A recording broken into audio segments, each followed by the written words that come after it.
I am also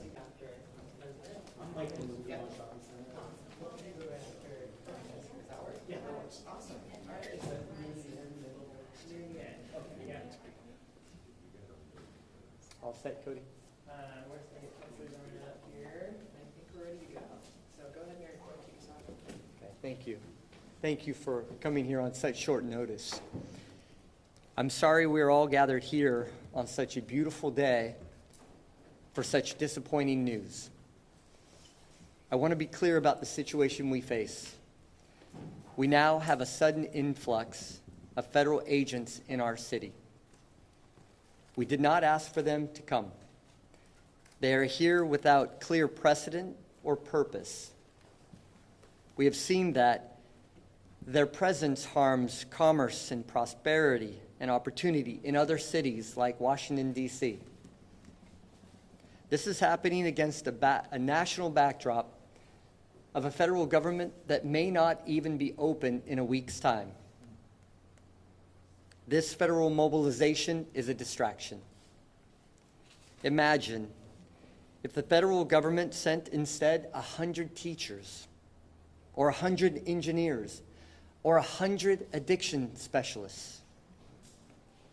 We need federal help. We need federal help to renew our infrastructure and build affordable housing, to help clean our rivers and plant trees, and imagine the future of high-speed transportation. Our federal government retreats. While countries like China leapfrog us, instead of help, they're sending armored vehicles and masked men. If the federal government didn't come here to lend us a hand, then take a hike. We have a place at the table for everyone, willing to lend a hand, including the federal government.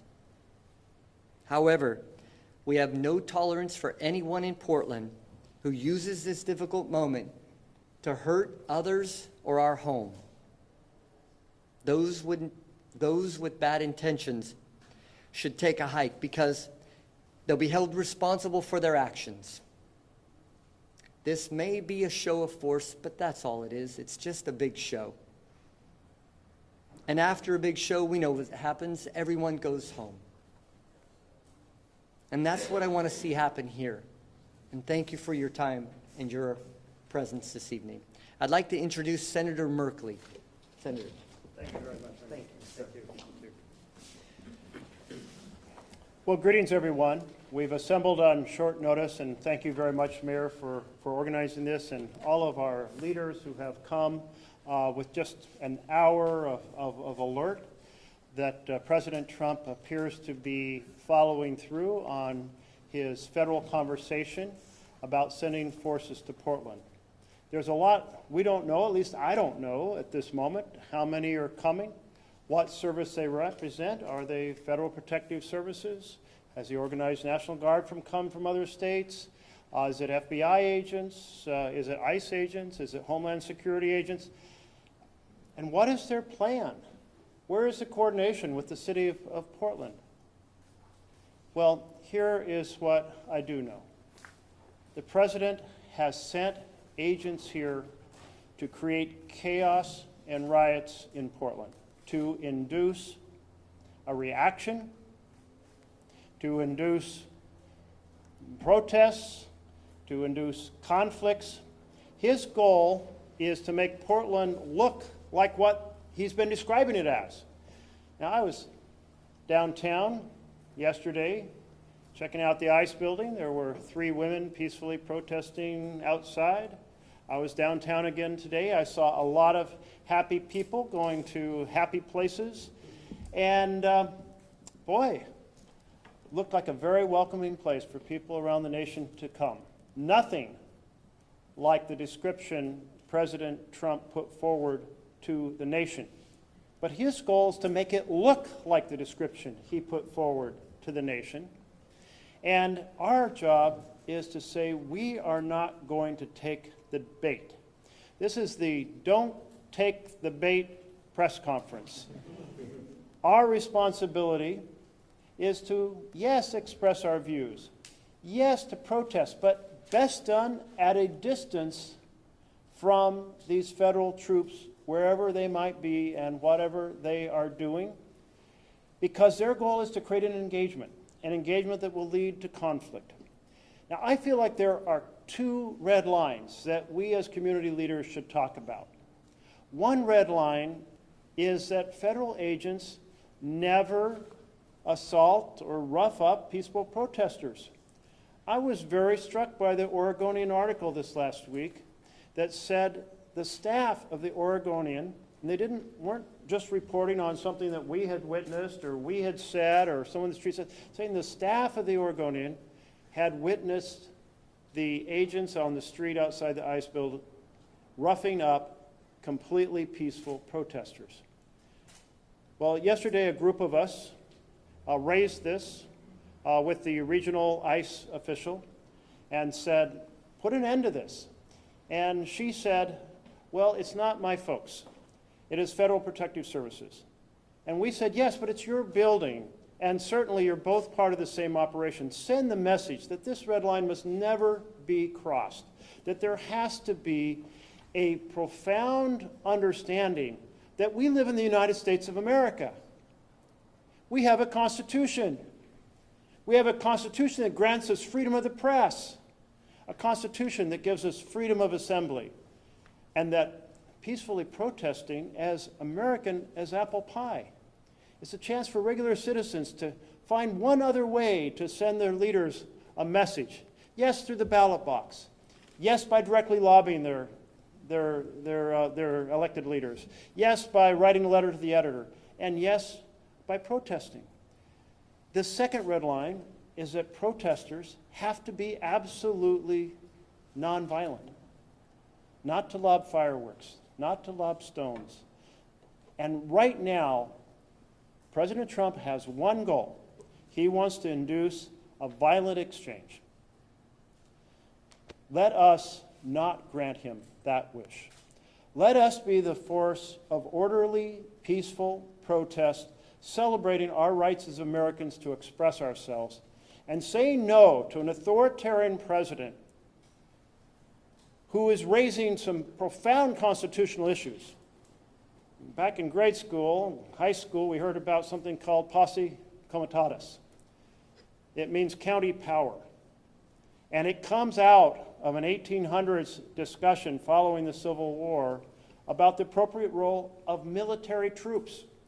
And the conclusion is military troops are not allowed under that law to do police enforcement functions. Now, I don't know if he's sending military or some other agents that more qualify as police. What I do know is it's a disruption to the orderly policing that our Portland police are already engaged in. So let's back up and support our local law enforcement. Let's proceed to say to Trump, we will not take your bait. We will celebrate our right to protest, but we will do it peacefully. And now I get to introduce Maxine Dexter, our Congresswoman here in the Portland area. Just delighted to have her. Good evening. I am Congresswoman Maxine Dexter. I'm a mother, a physician, and the very proud representative of Oregon's 3rd District. Welcome. Thank you, Mayor Wilson, for bringing us together, and thank you to our leaders for showing up in such solidarity to show our community's solidarity and commitment to peace. Trump wants to tell a story of Portland that does not reflect who we are. The Portland we love is strong. The Portland we love is compassionate. And we are unwavering in our commitment to protect our neighbors. The Portland we love did not ask for federal agents and does not want federal agents.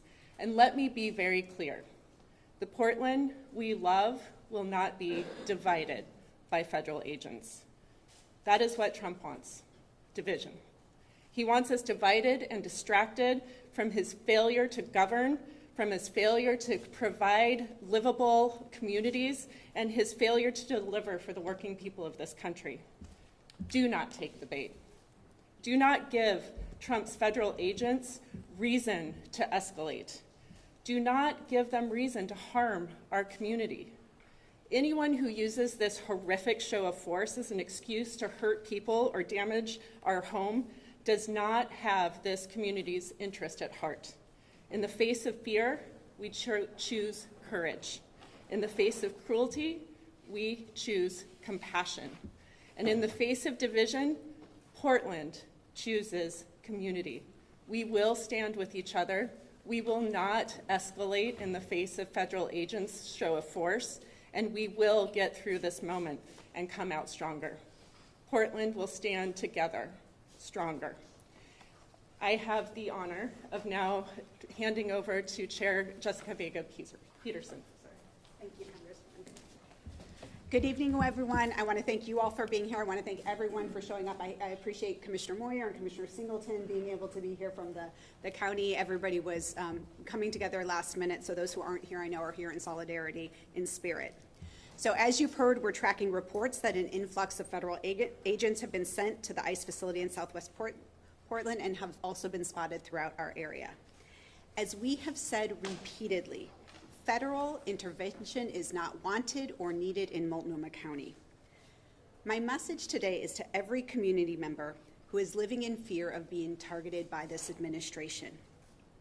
To those parents who are worried about being kidnapped while they're dropping their child off at school, to the partners who are waiting anxiously for their loved ones to return home after work, to the sick and the elderly who are avoiding getting treatment they need and deserve, to all the children and grandchildren who are struggling to see a future past this scary moment in history, please know that you are not alone.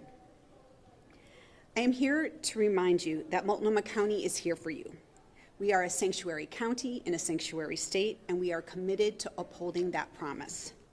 This means that the county will not help enforce federal immigration laws without an order signed by a judge. This means we will do everything in our power to protect our immigrant and refugee neighbors and anyone exercising their constitutional right to nonviolent protest, free speech, and freedom of expression. It means we will continue to provide critical safety net services that treat every person with dignity. Todos los días. This federal administration is not offering help.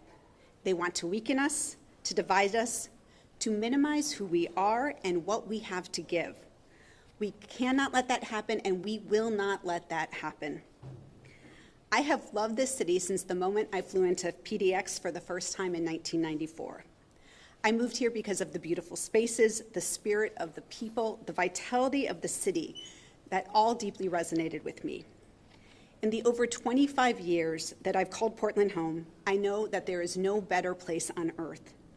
We love our neighborhoods and our neighbors. We stand up for each other. That is who we are. And we can't let this president turn us into something that we're not. I ask all community members to remain vigilant as you care for your neighbors and your loved ones. Let's not be baited by federal bullying tactics. This moment demands that we stand firm against an increasingly authoritarian administration by upholding our local values, but without giving the Trump administration what it wants, a desperate excuse to bring conflict and chaos to Portland that would be used to justify further escalation. I know this city and I love this city. I know this county and I love this county. I am confident that this administration will not let us be divided. We will show the world who we are in the best possible way. We will stand strong for our values, for our neighbors together. Thank you. And I'm glad to welcome Council President Pertl-Guiney to the stage. Good evening. My name is Ilana Pertl-Guiney. I'm a councilor from District 2 here in North and Northeast Portland and the City Council President. We know these are scary times for a lot of members of our community. And Portland stands ready to support each other because this is our home. And when a place is our home, we know what it needs. Portland needs support from our federal government to build housing. We need support from our federal government to complete infrastructure projects. And Portland needs to ensure all Portlanders can access health care. But we don't need more federal agents sent here. Our local law enforcement officers are doing a great job. And Portland, we don't need to take the bait. We are a strong community, and we have community members who are scared. Our community needs us to stand together peacefully.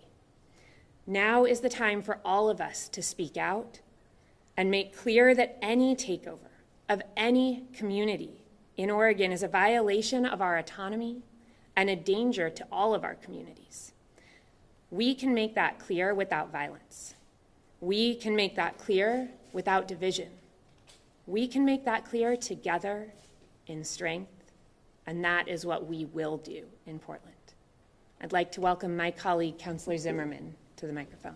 They're going to escalate anyways. The protests have always been peaceful, but they tackled a pregnant woman, caused a miscarriage. They've caused 3 miscarriages in the apartment building across the street from their facility from their poisonous gases. Okay, we'll have time for questions. And does nothing. A $1,000 a month fine to a kidnapping organization that's better funded than the Marines is not even peanuts. That's nothing. And you pat yourself on the back and feel like you're being so big and strong by standing by and doing nothing, because that's just the vanguard, isn't it? Instead of helping them, you'll just stand by and do nothing and watch them take our neighbors. There are a lot of people who will listen to you. I'd like to be able to give the microphone back to these folks so that we can share these messages. We will talk to you after this. Thank you. So my name is Portland City Councilor Eric Zimmerman. I represent District 4. That's the west side, the downtown. Not as prepared as some of my colleagues, right? I was on my way to a returning veterans gala where I would prefer to be making remarks today, but this is how important I think this is. Most importantly, I want this picture and these messages and my words to send one message: that Portland is united. Portland is united. That this action in my district is not necessary, in any other district is not necessary. Our Portland police and our mayor and our governor, all led by new people since the last time the feds focused in on Portland, by the way, they have all the tools that they need to keep Portlanders safe. This drum beating that is happening from outside actors by people who do not live in Portland should not influence the action of Portlanders, and it certainly should not influence the action of Washington, D.C. My message to Portlanders is similar to my colleagues behind me, is that do not take the bait. Do not give them what they want tonight and then tomorrow night. My request to the federal government is let Portland leaders lead. Do not have PTS from your last experience from 5 years ago. This is a different administration. This is a different approach. Portland has gone through a number of protests, First Amendment right protests in our community in the last several years, and we have allowed those protests to happen, and we have held those who step out of line accountable. And that's the important thing. And that's what we'll do again. But it is important that we not backstep from the First Amendment and one's ability to raise concern. Creating chaos in Portland is not going to make any of our neighbors safer. Our neighbors who are fearing to go to work, our neighbors who are fearing to simply leave their apartment based on their color of their skin, the language, the perception as they are a vehicle that drives by. We don't want to create more chaos. We do not want to give any federal agent more incentive to say something is wrong in Portland. I think it's important that we let Portlanders exercise their rights, but as a city councilor and as an elected official, I want to be very clear. I see no operational, I see no legal reason for any federal agents or increase in federal agents to be on the streets of Portland. I see no reason for an MRAP, something that I drove a long time ago in a country far, far away, to be on the streets of any American city, and certainly not in Portland. To speak the language of federal agents, let me say this. Here's your sit rep. Situation normal in Portland. We do not need assistance. We are okay. Our police, our fire, and our rescue are dealing with all of the normal calls that a major metropolitan city faces. Our shootings are down. Our violent crime is down. We have a new mayor, a new police chief. Please continue to let Portland leaders lead. We have no need for federal assistance at this time. And with that, I want to invite Jessica Maravilla from the ACLU. Thank you.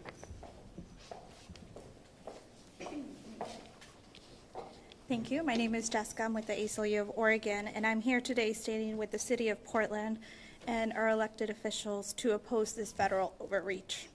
This increased federal personnel arriving in Oregon today were not invited by our communities. This is an abuse of power and a misuse of federal forces. Oregon is our home, not a military base. Let's be clear, violence has no place in our politics or in our neighborhoods. What makes us safe is neighbors caring for neighbors, not troops on the streets.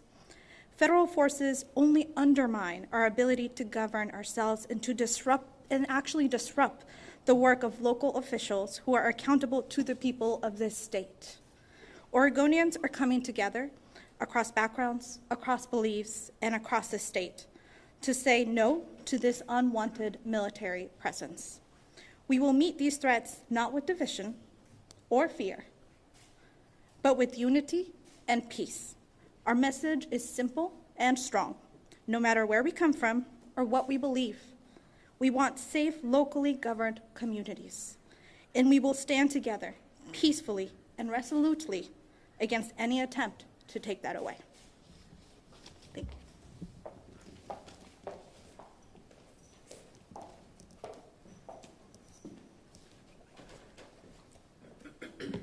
Hi, my name is Michael Liu, and I am the current chair of the Portland Metro Chamber and also the owner and operator of Fubon Shopping Center out in Southeast Portland. I came here mostly, and I want to say thank you for everyone for showing up, but our main reasons for coming together was to strongly back the mayor's request for calm and to what all the other electeds said, and let's not take the bait. When the Trump administration deployed the National Guard in D.C., restaurants and small business retail fell by over 30%. That's not what Portland needs right now. The chamber's made up of over 2,200 members, most of them small businesses, and they're all throughout our city. Downtown has seen a big increase in the amount of foot traffic that it has seen. These are all positive signs of the recovery Portland is making right now. So basically, this is bad for business, and it will set back the progress our city has been making over the last few years. I guess on a personal appeal and everything, I think what we should do to combat this is go out and support our neighborhoods, go out and support downtown, go and visit all the small businesses in the neighborhood. We have a great weather this weekend, and it's a great time to go out and support local businesses. Fubon has been supported. We're coming up on 20 years right now, and it's because of everyone in the community coming together to be a part of it. So it's time for us to go back, love our city, love our neighbors, and just be Portlanders. Thank you.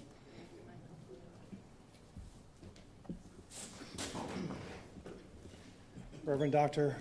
W.J. Mark Knutson, pastor, Augustana Lutheran Church, one of the leading sanctuary churches in the nation for the last 30 years. I do want to say to the press, thank you, as we always say. You are the storytellers. You are so important in this country and our democracy. You take a group of us in a hall at Westminster and you tell that story in a broader base of people standing together, people of faith and people of goodwill. So thank you for your work and coming out so quickly. Thank you, Mayor, for pulling this all together so quickly, and the President of the Council, Earl Guinea. And you'll hear from my good colleague in a minute, one of the greatest preachers ever, Dr. Hennessy. But I just want to say this. Tonight, go to the heart of it. We've got many traveled nations in our congregation. We have 23 nations of first birth, to one little microcosm of Portland, Oregon, and this country, of people living in fear, constant fear. We have teenagers who are U.S. born who are afraid both parents could be gone by the morning. That is not us. It cannot be us in this land we live in. And we know this earth was created, was meant to be a sanctuary for every human being. Everybody can find safety and hope when we quit studying violence and war. So tonight we call on everyone in Portland and Oregon, look out for your neighbor.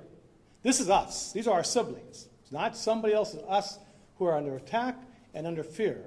And to the President of the United States, please back off. Go back and let us be. We love each other. There are so many faith leaders who would be here tonight if they had the opportunity. Muslim, Jew, Hindu, Buddhist, Sikh, Christian, Native American spiritual leaders, other people of faith and people of just goodwill who are standing together with all of us saying, end the violence, and at the heart of all our traditions, from the sweat lodge to the synagogue to the church to the mosque, is love. And love is not quiet, it is active. And everybody go home and read Dr. King's 6 Principles of Nonviolent Direct Action. There's no place for violence in response to what is taking place from the federal government. Let us stand together. And I'm not going to preach. I'm going to back off and talk to my neighbor. God bless all of you, and let us stand together. This is us. This is us. Thank you for being here. Good evening, everybody. My name is Dr. J.W. Matt Hennessy. I'm the pastor of the Vancouver Avenue First Baptist Church here in Portland for the last 20 years. And I echo the comments that have already been made, and I want to thank the mayor and all of our elected officials for recognizing the importance of this moment. As we come together tonight, and as a faith leader in this community, as Dr. Knudsen has already mentioned, it's not just about the two of us, it's about everyone we represent who have and believe in a higher power and in the importance of exercising that power, even those who may not necessarily be a part of a mainline church, synagogue, mosque, a Buddhist temple. We all work together. We've proven that. We work together all the time. So let me just say a couple of things, because you always have to watch it when a preacher has an opportunity to speak. I want to say first, I'm disappointed with our president, disappointed with people around him who think that these policies and these issues of hate and of division are right. I want to say right now, they are wrong. Not only are they wrong, they are inhumane.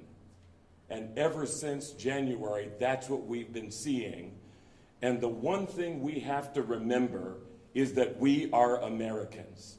We come together tonight knowing full well that we've got the right to say what we need to say. We come together tonight to believe the things that we believe.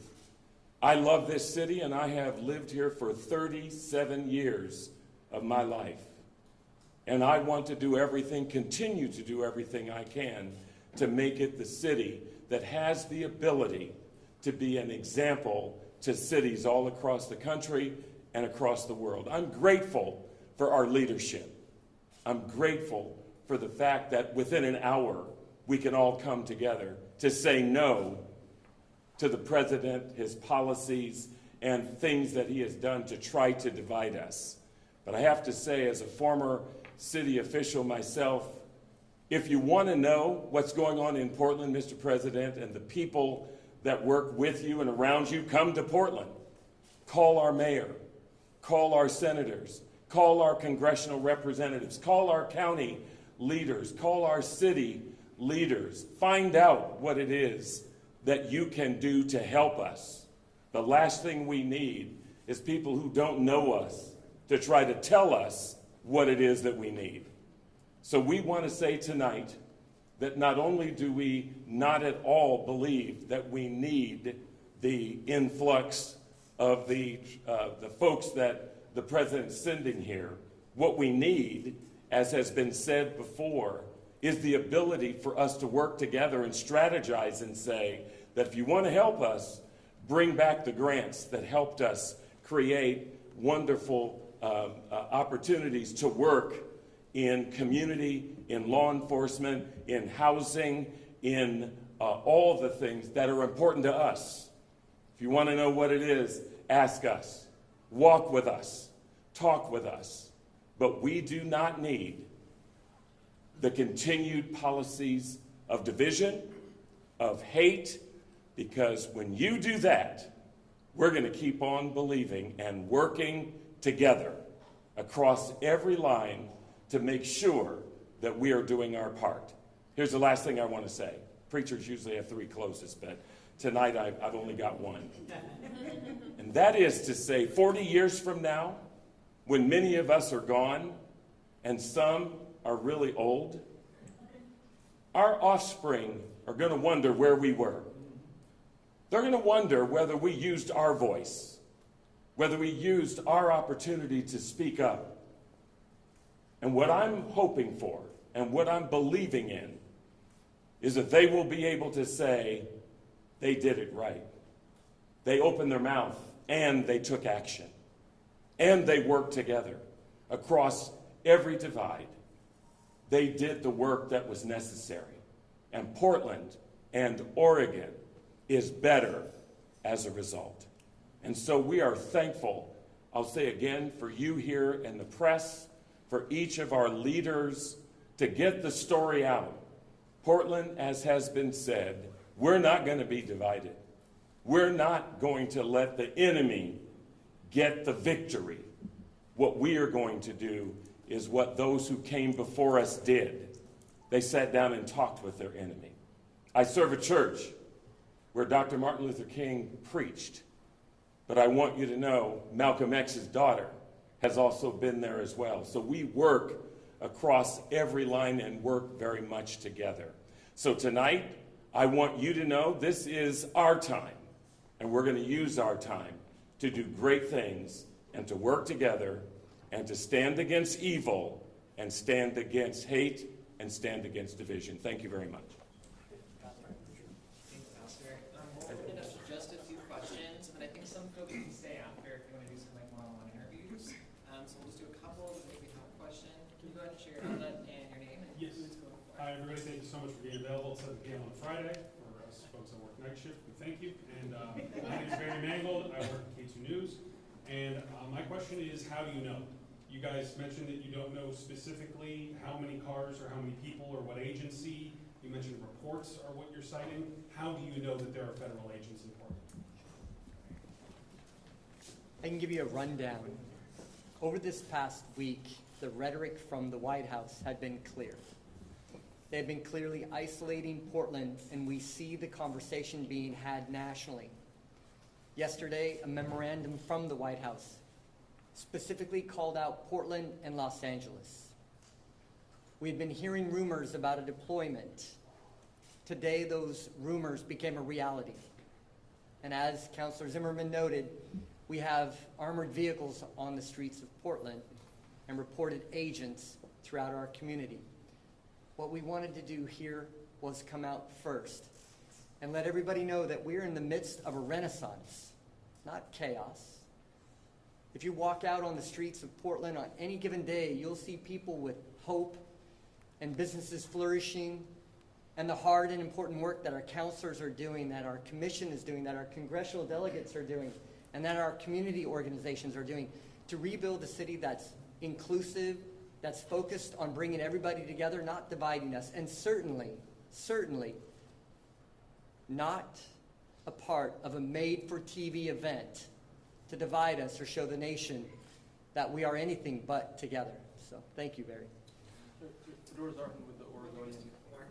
What direction is the Portland Police Bureau getting in terms of how things might play out depending on